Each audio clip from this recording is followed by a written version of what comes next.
अस्सलाम वालेकुम। हमारा वीडियो बनाने का मकसद ये है कि बहाउद्दीन ज़कीर यूनिवर्सिटी मुल्तान में जो इंस्टीट्यूट ऑफ ज़ूलॉजी एमफिल की क्लासेस के लिए एडमिशन टेस्ट लेता है, उसमें एमसीक्यूज़ कौन से एरियाज से आते हैं और कौन से सब्जेक्ट्स पढ़ने चाहिए और कितने एमसीक्यूज़ कौन से एरिया से आते हैं। तो ये एमसीक्यूज़ हम डिस्कस करेंगे। 2019 से 2023 तक के जो एमसीक्यूज़ आ चुके हैं, डिफरेंट तरीक़ों से पूछे जा चुके हैं, हम उनको वन बाय वन डिस्कस करेंगे। कोशिश करेंगे एक दो वीडियो में ये सारे एमसीक्यूज़ कवर अप हो जाएं, और एक एमसीक्यू से दूसरा एमसीक्यू कैसे निकल सकता है इसको भी देख लेंगे। और सब्जेक्ट्स के हवाले से बात की जाए तो जो मेजर सब्जेक्ट्स हैं वो एनिमल डाइवर्सिटी है, उसमें कार्डेट्स और इनवर्टिब्रेट्स के डिफरेंट फाइल आ जाते हैं, उनकी क्लासिफिकेशन है, उनके जनरल करैक्टर्स पे फोकस किया जाए, इनवर्टिब्रेट्स पे अलहदा किया जाए और वर्टिब्रेट्स पे अलहदा किया जाए। सुपरफिशियल तैयारी की जाए, इसकी डेप्थ में ना जाया जाए। जनरल करैक्टर्स, एग्जांपल्स और क्लासेस का पता होना चाहिए, और phyla on the basis of different criteria, जैसा कि बॉडी कैविटी है, सिमेट्री है और मुख्तलिफ और भी क्राइटेरिया हैं, इनको पता होना चाहिए कौन सा फाइलम किस कैटेगरी में फॉल करता है। इसके अलावा देखा जाए तो इकोलॉजी है, और इकोलॉजी में जनरल टर्म्स का पता होना चाहिए, इकोसिस्टम, पॉपुलेशन, स्पीशी और स्पीशी के दरमियान इंटरेक्शन, ऑर्गेनिजम्स का आपस में इंटरेक्शन, और इसी तरह एनवायरमेंटल पोल्यूशन का भी पता होना चाहिए। और इसके अलावा देखें तो जो जू जियोग्राफी एंड पैलियोंटोलॉजी है, इसमें जू जियोग्राफिकल रीजन्स पता होने चाहिए, और फॉसल्स के बारे में आइडिया होना चाहिए, conditions for fossilization, types of fossils, कैसे बनते हैं फॉसल्स। इसके अलावा देखें तो एवोल्यूशन है, एवोल्यूशन में थ्योरीज ऑफ एवोल्यूशन का पता होना चाहिए, और इसके बारे में होनी चाहिए ए बायोजेनेसिस क्या है, कीमोजेनेटिक थ्योरी क्या है, बायोजेनी क्या है, कोजीनोजेनी क्या है, इसी तरह बायोजेनेसिस क्या है, और मुख्तलिफ साइंटिस्ट ने एक्सपेरिमेंट्स किए थे इनको प्रूव करने के लिए। ये सारी बातें गो थ्रू होनी चाहिए। इसके अलावा फ़िशरीज़ का पोर्शन है, और फिशरीज़ के अलावा जो मेजर एमसीक्यूज़ आते हैं, जनरल बायोकेमिस्ट्री को भी टच दिया जाता है, और इसके अलावा जो और पोर्शंस हैं, एनवायरमेंटल बायोलॉजी, ये मेजर जितने भी 5वें सेमेस्टर के बाद जो भी पढ़ाए गए थे स्टूडेंट्स को बीएस में ख़ास तौर पे, उन पे फोकस होना चाहिए। Cell and molecular biology, genetics, और जेनेटिक्स में basic definitions, genic interaction, allelic interaction, modes of inheritance, different diseases के मोड ऑफ इनहेरिटेंस, ये सारी चीज़ें पता होनी चाहिए।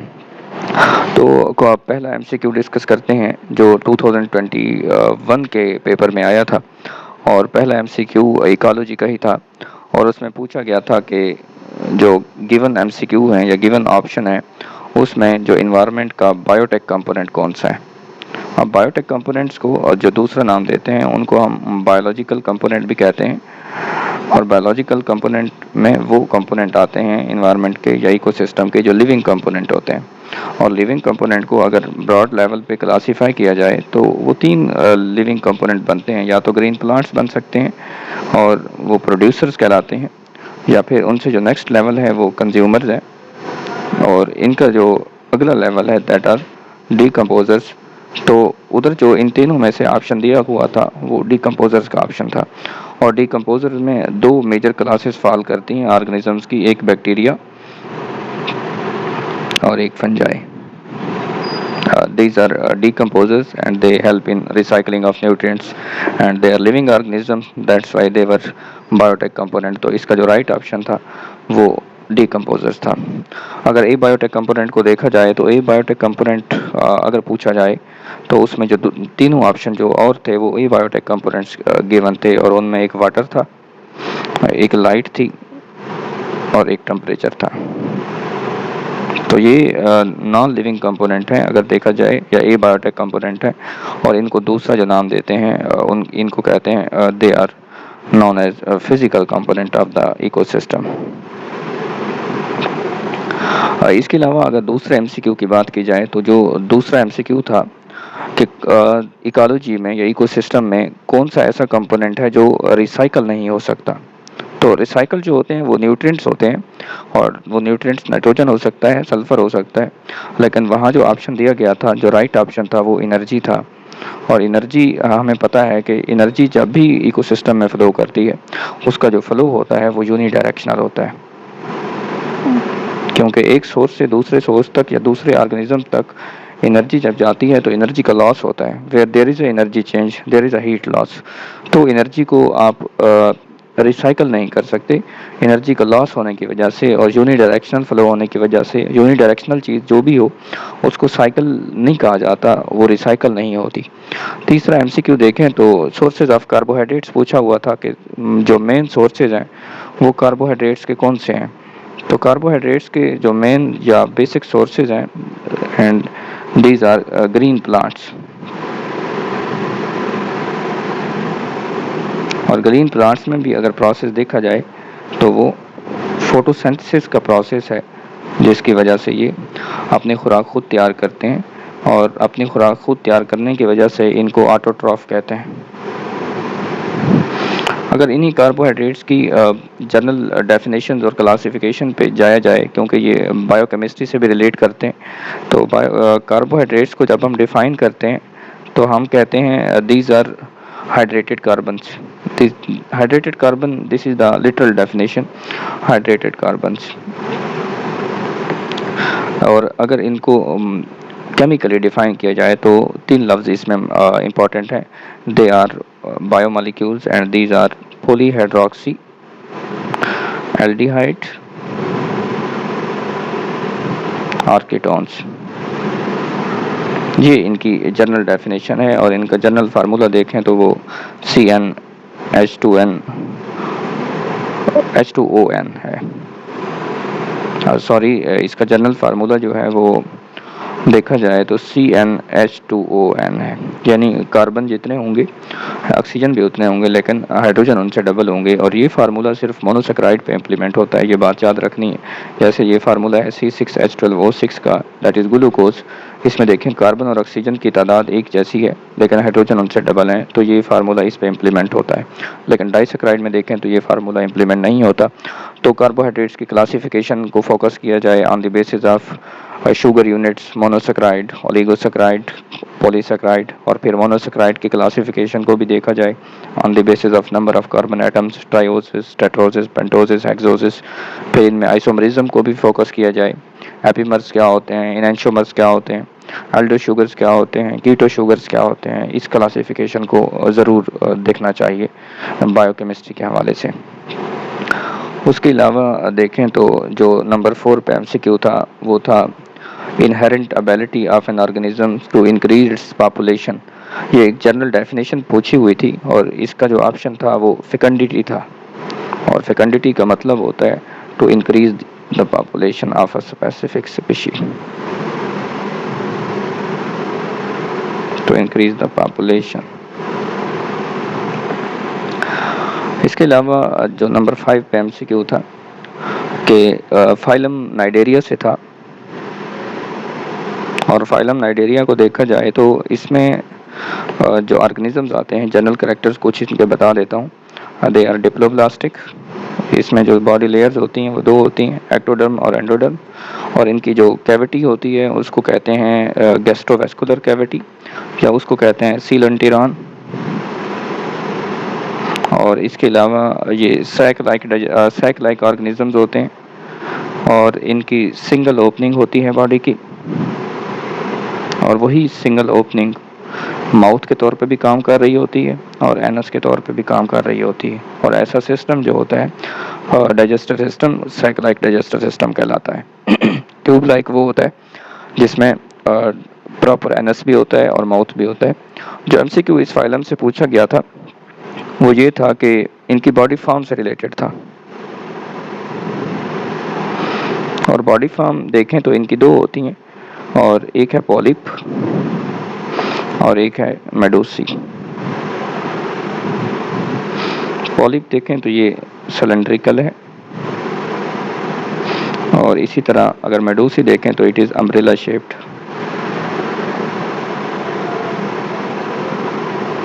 अगर देखा जाए तो ये मोस्ट कॉमनली हाइड्रा में पाई जाती है, सी एनीमोन में पाई जाती है। और ये देखें तो ये हमें जेलीफिश में नज़र आती है। तो पूछा हुआ ये था कि जी पोलिप किस में नहीं होती, तो ऑप्शन उसका जेलीफिश था, और जेलीफिश को दूसरा नाम देते हैं जो इसका जीनस का नाम है, दैट इज़ आरिलिया। उसके अलावा इस फाइलम के नाइडेरिया नाम की वजह से देखा जाए कि नाम इसका नाइडेरिया क्यों है, तो Cnidaria due to presence of stinging cells which are known as cnidocytes. और इसके अलावा अगर देखा जाए तो इनमें जो मोस्ट इम्पॉर्टेंट करेक्टर है that is presence of body form into more than one shape, that is known as polymorphism, or polymorphism is due to presence of body shape into different types of organisms on the basis of their function. For example, if the organism is involved in reproduction, it is known as gonozoids. If it is involved in nutrition, it is known as gastrozoids. तो ये polymorphism exist करती है, और ये public service commission के lectureship में भी ये पहला MCQ था, मुझे अभी याद है कि ये पूछा हुआ था, polymorphism is the characteristic of which phylum, तो ये फाइलम नाइडेरिया। इसके अलावा फाइलम नाइडेरिया की सिमेट्री देखें तो ये रेडियल सिमेट्री रखता है,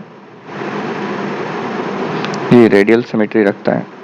और रेडियल सिमेट्री देखें तो एक नाइडेरिया में है, फाइलम टोटल देखें इनवर्टिब्रेट्स के, एक नाइडेरिया में है, एक टीनोफोरा में है, और उसके अलावा देखें तो अडल्ट इकाइनोडर्म में है, स्टारफिश वगैरह, सी अर्चिन वगैरह, उसमें जो सिमेट्री है वो रेडियल सिमेट्री है। और रेडियल सिमेट्री वो होती है जिसमें हम ऑर्गेनिज्म को मिरर इमेजेस में कट कर सकें in more than one planes, one plane से ज़्यादा, मोर देन वन प्लेन। और मोर देन वन प्लेन का मतलब है वो ऑर्गेनिज्म बॉल की तरह के दिखते हैं, और इसमें जो बॉडी पार्ट्स होते हैं उनको कहते हैं कि body parts are arranged, body parts are arranged around the central axis। ये अराउंड वाली बात बहुत इंपॉर्टेंट है, अराउंड द सेंट्रल एक्सिस। और अराउंड जब हम कहेंगे तो बायलैटरल में बात यही है, और उसमें हम कहेंगे कि प्लेन एक है, और दूसरा जो अराउंड की जगह हम बात करेंगे बायलैटरल में, और बायलैटरल में हम कहेंगे बॉडी पार्ट्स जो हैं वो अरेंज्ड हैं along the central axis, along the central axis. इसके अलावा बायलैटरल सिमेट्री को देखा जाए तो ये फाइलम प्लेटीहेलमिन्थस से शुरू होती है, फाइलम प्लेटीहेलमिन्थस से शुरू होती है और ये जाती है कार्डेट्स तक, और कार्डेट्स में जो वेल डेवलप्ड कार्डेट्स हैं they are mammals, and mammals में जो वेल डेवलप्ड हैं दे आर ह्यूमंस। तो ये ह्यूमंस तक बायलैटरल सिमेट्री जाती है, और बायलैटरल सिमेट्री वो होती है जिसमें हम ऑर्गेनिज्म को दो मिरर इमेजेस में कट करें, but in a single plane. उसके बाद जो MCQ था दैट वाज फ्लेम सेल्स, वो भी एनिमल डाइवर्सिटी से ही पूछा गया था, और फ्लेम सेल्स का पूछा गया था कि फ्लेम सेल्स कौन से फाइलम का कैरेक्टर है। तो flame cells are actually they are cells of excretory system, they are cells of excretory system. और ये फ्लेम सेल्स इसलिए कहलाते हैं, नेम इनका देखें क्यों इनको कहते हैं, इनके अंदर सीलिया होते हैं, और सीलिया जब बीट करते हैं, लहराते हैं, तो वो एक फ्लिकरिंग फ्लेम की तरह नज़र आते हैं, एक जलता हुआ जो शोला होता है, इसलिए इनको नाम देने की रीज़न यही है। और ये फाइलम देखें तो ये प्लेटीहेलमिन्थस का कैरेक्टर है, प्लेटीहेलमिन्थस का कैरेक्टर है। वहाँ एक्सक्रीटरी सिस्टम में जो वेस्ट को कलेक्ट करने वाले सेल्स होते हैं बॉडी फ्लूइड से, वो फ्लेम सेल्स होते हैं। और इसके अलावा देखें तो जो अगला MCQ था दैट वाज नोटोकार्ड। नोटोकार्ड अगर देखें तो it is a rigid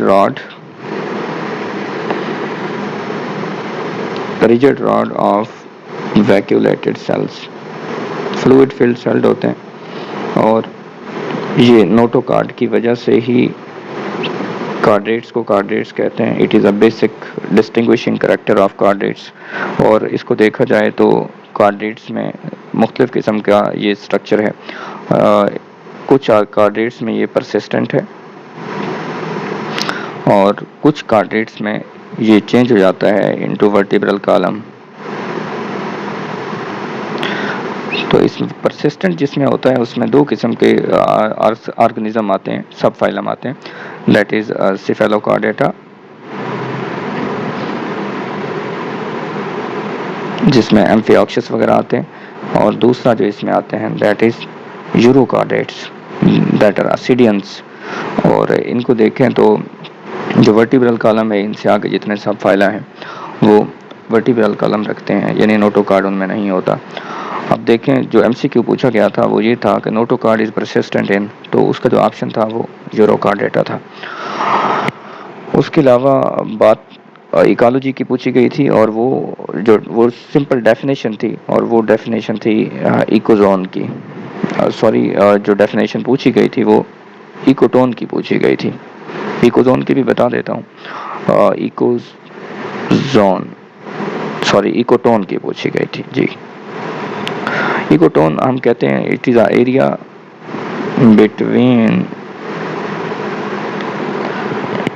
area और ट्रांजिशन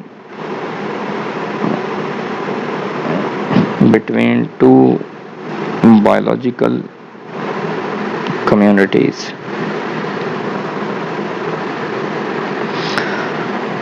फिर एक टर्म आती है, सिंपल पूछा हुआ था, transition between two biological communities is ecozone. एक और आता है इकोटोन, सॉरी इकोजोन।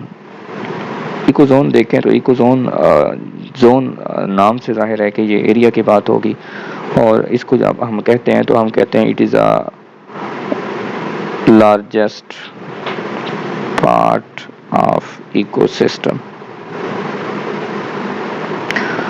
फिर एक और टर्म यूज होती है इकोटाइप। ये तीनों चारों ऑप्शन थे उनमें, और जो करेक्ट ऑप्शन था वो ये था। इकोटाइप हम कहते हैं it is a population that is adopted to local environment. Population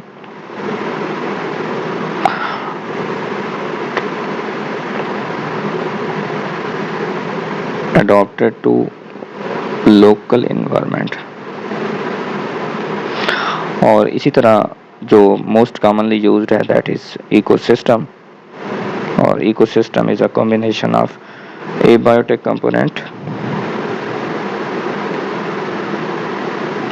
of the environment and biotic component of the environment are collectively known as ecosystem. तो ये चार बेसिक डेफिनेशन हैं जो कि इकोलॉजी की डेफिनेशन हैं, ये आपको आनी चाहिए, ये पता होनी चाहिए। इससे मिलती जुलती और भी डेफिनेशन हैं, जैसे पॉपुलेशन है, स्पीशी है, और कम्युनिटी है। सिंपल कम्युनिटी क्या होती है, कम्प्लेक्स कम्युनिटी क्या होती है, इस हवाले से आपको चीज़ें देख लेनी चाहिए।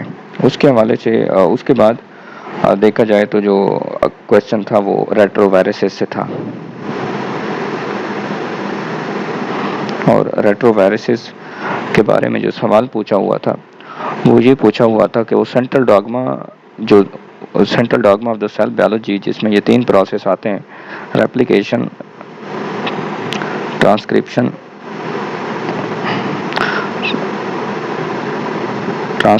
और ट्रांसलेशन। ये तीन प्रोसेस नॉर्मल हैं, लेकिन रेट्रोवायरसेस जो है ये डीएनए से आरएनए से आई एम रियली सॉरी, ये बनाता है, ये जो प्रोसेस करता है दैट इज रिवर्स ट्रांसक्रिप्शन।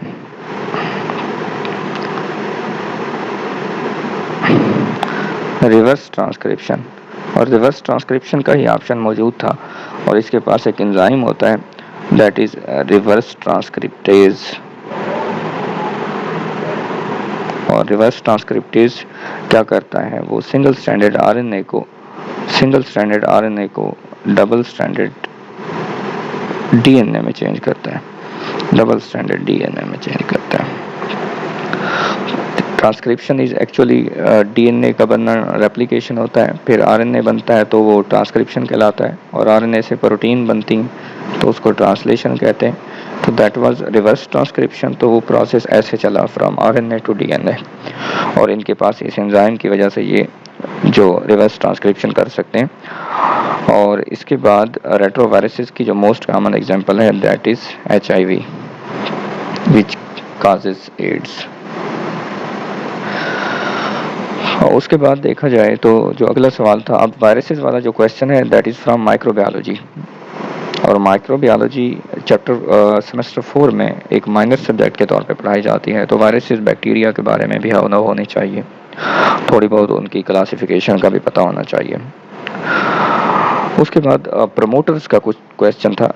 ये प्रमोटर का क्वेश्चन अब सेल बायोलॉजी से है, और प्रमोटर की लोकेशन पूछी हुई थी कि ये जीन के अंदर कहाँ होती है, तो उसका ऑप्शन था कि ये अपस्ट्रीम्स सीक्वेंस होती है एक, और वहाँ पे होती है, ये अपस्ट्रीम को हम 5 प्राइम एंड भी कहते हैं। उसके बाद न्यूक्लियोटाइड के दरमियान बॉन्ड का पूछा हुआ था, डेफिनेशन थी बॉन्ड्स की। अब डीएनए में डिफरेंट टाइप्स ऑफ बॉन्ड्स हम देखते हैं, डीएनए के बॉन्ड्स अगर देखें तो डीएनए इज डीऑक्सीराइबोन्यूक्लिक एसिड, और इसमें जो रिपीटिंग यूनिट्स होते हैं उनको कहते हैं न्यूक्लियोटाइड, और न्यूक्लियोटाइड जिस बॉन्ड के ज़रिए जुड़े हुए होते हैं इस बॉन्ड को कहते हैं फास्फोडाइएस्टर बॉन्ड, फास्फोडाइएस्टर बॉन्ड। और देखें तो ये कंडेंसेशन रिएक्शन है, और इसमें वाटर की रिमूवल होती है। कंडेंसेशन रिएक्शन वो होते हैं जिसमें छोटे मॉलिक्यूल्स मिलकर बड़ा मॉलिक्यूल बनाए, लेकिन रिमूवल हो बॉन्ड फॉर्मेशन की वजह से कोई छोटा मॉलिक्यूल वहाँ से रिमूव हो, like ammonia, like carbon dioxide, like water. तो phosphodiester bond is present between the nucleotides, among the nucleotides भी कह सकते हैं। लेकिन अगर पूछा जाए कि डीएनए तो हमें पता है डबल स्टैंडर्ड है, तो कौन सा बॉन्ड इसे डबल स्टैंडर्ड रखता है, इसका मतलब है द बॉन्ड्स बिटवीन स्ट्रैंड पूछा जाए, और स्ट्रैंड्स के दरमियान जो बॉन्ड्स होते हैं वो बेसिस की वजह से होते हैं, नाइट्रोजनस बेसिस की वजह से, और वो 4 हैं, एडेनिन, थायामीन और साइटोसिन और गुआनिन। डीएनए में ये 4 हैं, और आरएनए में ये रिप्लेस हो जाती है यूरासिल से। अब देखें एडेनिन और थायामीन के दरमियान देखें तो दो हाइड्रोजन बॉन्ड है, और साइटोसिन और गुआनिन के दरमियान देखें तो तीन हाइड्रोजन बॉन्ड्स हैं, डॉटेड बॉन्ड से शो करते हैं, क्योंकि ये वीक बॉन्ड होते हैं और ये रिस्पॉन्सिबल होते हैं for the maintenance of DNA structure. तो आज के लिए इतने एमसीक्यूज होंगे, इंशाल्लाह आप नेक्स्ट वीडियो का इंतज़ार करें, और बहुत जल्दी वो अपलोड करेंगे, और कोशिश करेंगे उनमें हम मैक्सिमम एमसीक्यूज को कवर अप कर लें। Thank you very much.